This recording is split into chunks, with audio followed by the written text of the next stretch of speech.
Хакім Абайдан номер бір кеңес. Достар, Хакім Абай, яғни Абай Құнанбайұлының айтатын кеңестері, оның әрбір қара сөзінен, оның әрбір бір өмірлік оқиғасынан, өлеңдерінен өте көптеген кеңестер алуға, өте көптеген өмірге бір пайдалы ақпараттар алуға болады. Жеке өзім үшін мен дәл осы ақпаратты номер бір деп санаймын. Өте керек, кез келген бір адамға керек ақпарат деп санаймын. Ол қандай ақпарат? Дәл осы видеода айтатын боламыз. Міндетті түрде басыңыз бұрын арнаға тіркеліп кетіңіздер, лайк басып кетіңіздер, комментарияға өз ойларыңызды жазып кетіңіздер. Абайдан сіздер бір қандай идея аласыздар, осыны жазып кетіңіздер. Ал енді бастаймыз. Сонымен Абай Құнанбайұлы өзінің 15-ші қара сөзіне неғыл дейді, не дейді? 15-ші қара сөзінде бір шама сөздер айтып келеді. Яғни мысалы ақылды кісі мен ақылсыз кісіні менің білуімше мен белгілі бір парқын көрдім дейді. Әуелі пенде адам болып жаратылған соң дүниеде қызық көрмей жүре алмайды. Сол қызықты нәрсесін іздеген кезде өмірінің ең қызықты уақыт болып бойында қалады.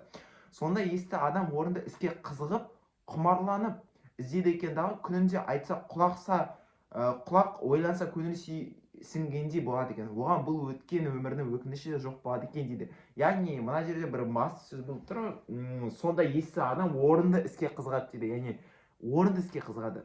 Орынсыз, құрбысы әңгіме айтатын істерге ол жерде қызықпайды дейді өзінің 15-ші қара сөзінде. Одан кейін аса қарай түсе береді. Яғни біршама осы есті адамдар туралы айтып келеді дағыны. Ең маңызды жері міне осы жерде.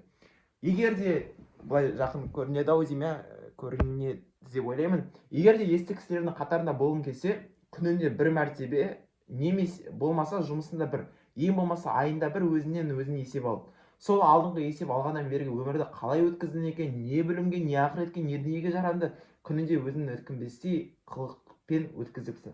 Жоқ болмаса не қылып өткізгеніңді өзің де білмей қалыпсың дейді. Бұл жердегі айтатын не негізгі ой? Яғни сен егер де есті адамдардың қатарында болғың келсе, онда күн сайын, апта сайын, ай сайын, жыл сайын өзіне есеп алып тұр. Мен бүгінгі күні қандай жақсылық жасадым? Мен бүгінгі күнімді қалай өткіздірдім? Мен осы аптаны қандай бір іске арнадым? Осы айды мен қалай өткіздірдім? Құр босқа әшейін өтіп кеткен жоқ па осы ай? Менің жылым қалай өтті деп өз-өзіне қорытынды жасап тұр. Мен осы бір іс-әрекетті өміріме енгіздірген күннен бастап өмірім шынымен де жақсы жаққа қарай өзгерді. Әсіресе күн сайын жазып жасасаң, яғни күн сайын өзіңе есеп алып тұрсаң, сен кішкене көзің ашылады. Мен бүгінгі күнімді кішкене бір құрбысқа өткізіп алыппын ғой. Демек мен келесіде бұдан емес, ойынды мына жаққа қарай жинақтау керек екен деген сияқты ойлар келеді дағы, сен өзіңнің өміріңді әлде қайда бір жаңа деңгейге шығарасың. Сондықтан да міндетті түрде өз күнінде, өзінің аптанда, өзінің айында қорытындылап тұр. Абайдың бір шама қара сөздерінен, бір шама өлеңдерінен маған ең қатты ұнаған бірден бір жері, мен дәл қазіргі таңда енді қазірге дейінгі біліміммен салыстырғанда, болашақта бәлкім өзгеріп жатар, болашақта бәлкім басқа бір қара сөзі, басқа бір өлең жолдары мен үшін номер бір болар, бірақ дәл қазіргімен салыстырғанда, дәл қазіргі өмірінде ең бірінші сөз, ең маңызды сөз дәл осы Абайдың сөзі болып тұр. Ендеше достар, өмірге қолданайық, міндетті түрде өзімізден есеп алайық, міндетті түрде апта сайын, ай сайын, күн сайын, жыл сайын өзімізден қорытынды алып отырайық.